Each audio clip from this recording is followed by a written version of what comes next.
Bonjour bien-aimés dans le Seigneur, nous sommes arrivés jeudi, Mokolo Malamo.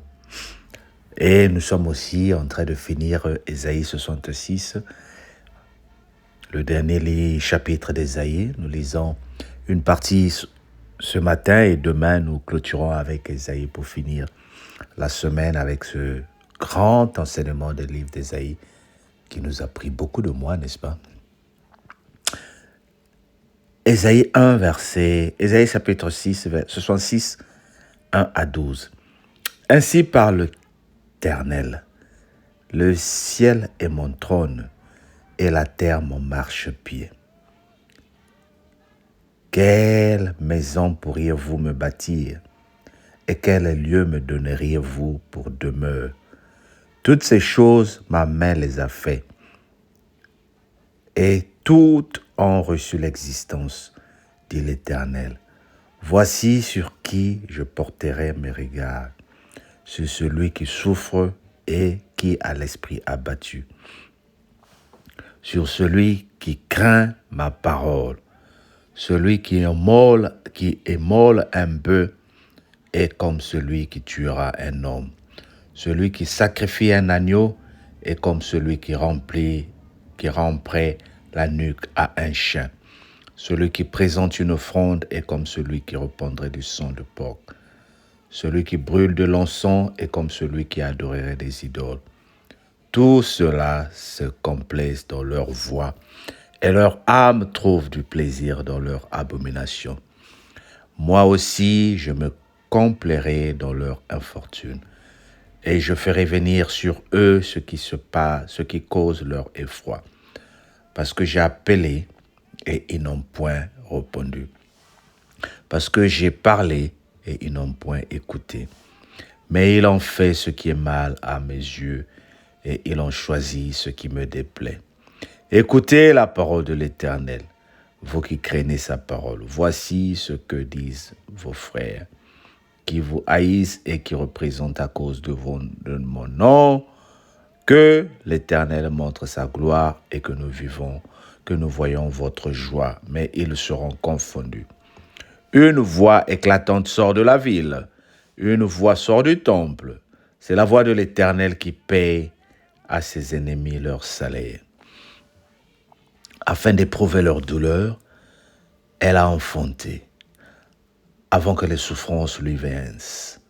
Elle a donné naissance à un fils. Qui a jamais entendu pareille chose? Qui a jamais vu rien de semblable? Un pays peut-il naître en un jour? Une nation est-elle enfantée d'un seul coup? À peine on travaille si on a enfanté ses filles, ses fils. Ouvrirai-je le sein maternel pour ne pas laisser enfanter, dit l'Éternel? Moi qui fais naître, empêcherai-je d'enfanter, dit ton Dieu? Réjouissez-vous avec Jérusalem, faites d'elle le sujet de votre allégresse. Vous qui l'aimez, tressaillez avec elle de joie, vous tous qui menez deuil sur deuil, afin que vous soyez nourris et rassasiés de lait de ses consolations, afin que vous savouriez avec bonheur la plénitude de sa gloire. Car ainsi parle l'Éternel, voici je dirigerai vers elle la paix comme un fleuve, et la gloire de nations comme un torrent débordé. Et vous serez allaités, vous serez portés sur les bras et caressés sur les genoux. Amen. Vous savez, il y a quelque chose que j'apprends en lisant ce chapitre. Le Seigneur dit, le ciel est mon trône et la terre mon marchepied. Quelle maison pourriez-vous me bâtir?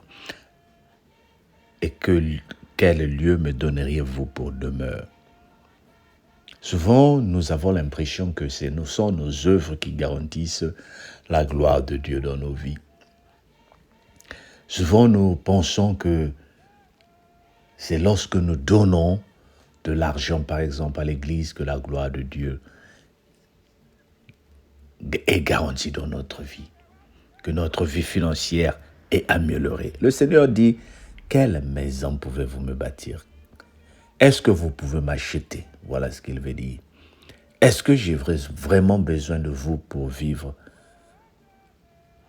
ma nature de Dieu? Non. Il dit la terre est mon marchepied. Le Seigneur considère la terre comme son marchepied. Toutes ces choses, c'est lui qui les a créées de sa main. Nous n'avons rien que nous pouvons créer. Mais il y a quelque chose, surtout pour ceux qui sont des parents, les enfants, les mamans que tu as portés dans ton ventre pendant 9 mois. Quand ces enfants t'honorent, n'est-ce pas un plaisir pour toi? Tu ne les as pas enfantés pour qu'ils viennent te prouver que toi tu es maman, mais tu les as enfantés pour montrer au monde que la vie peut continuer à travers nous, que la vie peut continuer à travers toi. Et lorsque ces enfants reviennent pour te dire merci maman, merci papa, cela ne te fait que du bonheur. Lorsque les enfants prennent un temps pour te demander maman, est-ce que ça va? Ça ne fait que du plaisir. Mais tu n'as pas besoin d'eux pour être maman, n'est-ce pas? Tes enfants aujourd'hui peuvent te renier. Il y a des enfants qui appellent leurs parents des sorciers, par exemple. Il y a des enfants qui ne veulent plus parler aux parents, n'est-ce pas? Mais cela n'enlève pas la nature de parent.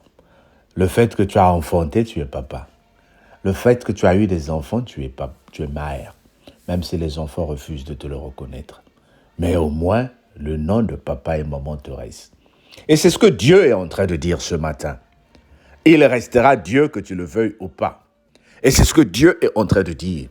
Tu peux te carter, tu peux aller loin de lui, mais lui, il reste Dieu. Et souvent, c'est toi qui as besoin de revenir vers lui. Je suis en train de parler aux gens qui sont en train de déformer la nature de Dieu, qui sont en train de déformer la nature de la famille pour aujourd'hui avoir 2 hommes ensemble pour créer une famille. Nous sommes en train de détruire la famille. Et comment les 2 hommes vont procréer? Comment les 2 hommes vont former une famille ou une nation? Est-ce que vous, 2 hommes, vous pouvez avoir des enfants? Est-ce que vous, 2 femmes, vous pouvez avoir des enfants? Je ne prêche pas contre ce que vous avez choisi comme vie, mais je suis en train de me lever aussi en tant que serviteur de Dieu dans tous mes droits qui me sont donnés aussi. Parce que nous aussi, nous avons des droits. Ce n'est pas seulement eux qui ont des droits qu'on nous impose, mais nous aussi nous disons, Dieu nous a donné des droits.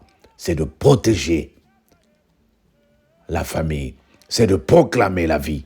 Il faut que nous nous marions entre hommes et femmes pour procréer, pour donner naissance à la vie, pour que nos pays commencent à grandir, pour que nos pays aient des gens.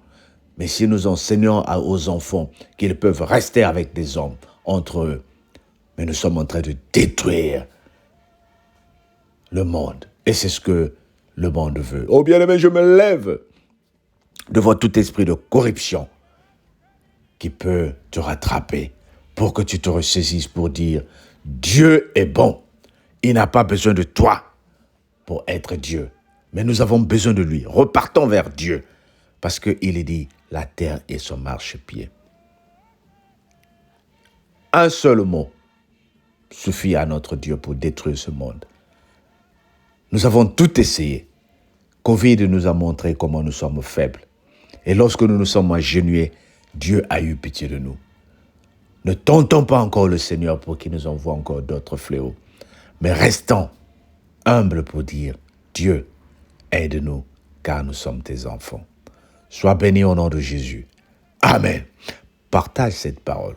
C'est le genre de parole que le monde n'aime pas. C'est le genre de parole qu'aujourd'hui les hommes de Dieu ont peur de prêcher. Mais nous avons le droit aussi, en tant que chrétiens, de dire, Jésus est pour la famille. Dis avec moi, Jésus est pour la famille. Sois béni au nom de Jésus. Bye bye.